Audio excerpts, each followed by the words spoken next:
નમસ્કાર, સીએમએમ ભારતમાં આપનું હાર્દિક સ્વાગત છે। નજર કરીએ હેડલાઇન્સ પર।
ગુજરાત માધ્યમિક અને ઉચ્ચતર માધ્યમિક શિક્ષણ બોર્ડની પરીક્ષાનું પરિણામ જાહેર થવાના અવસરે તમામ વિદ્યાર્થીઓને હૃદયપૂર્વક અભિનંદન અને ઉજ્જવળ કારકિર્દી માટે શુભકામનાઓ પાઠવું છું। બોર્ડની પરીક્ષાઓ વિદ્યાર્થીના કારકિર્દી ઘડતરમાં અગત્યનું સ્થાન ધરાવે છે।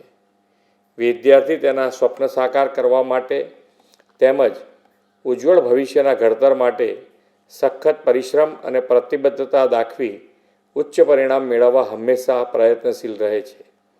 આપ સૌ પણ હંમેશા ખૂબ જ ખંત અને નિષ્ઠાથી આગળ વધીને ગુજરાત અને દેશના વિકાસમાં સહભાગી બનશો તેવો મને વિશ્વાસ છે।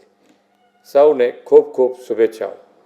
નમસ્કાર, મારા ગુજરાતના વાલા વિદ્યાર્થી ભાઈઓ અને બહેનો, ગુજરાત માધ્યમિક અને ઉત્તર માધ્યમિક શિક્ષણ બોર્ડની પરીક્ષામાં ઉત્તીર્ણ થયેલા મારા તમામ વાલા વિદ્યાર્થી મિત્રોને અભિનંદન સહ શુભેચ્છાઓ પાઠવું છું અને તેમના ઉજ્જવળ ભવિષ્ય માટે શુભકામનાઓ પાઠવું છું।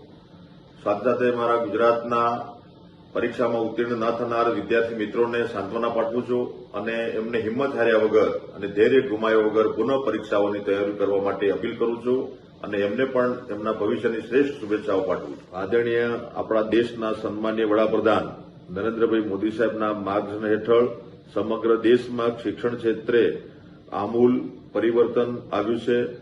સાથે સાથે રાષ્ટ્રીય શિક્ષણ નીતિ 2020નો અમલ પણ થવા જઈ રહ્યો છે, ત્યારે આવનારા સમયમાં વિદ્યાર્થીઓને તેનો પુષ્કળ લાભ મળશે તેવી આશા વ્યક્ત કરું છું।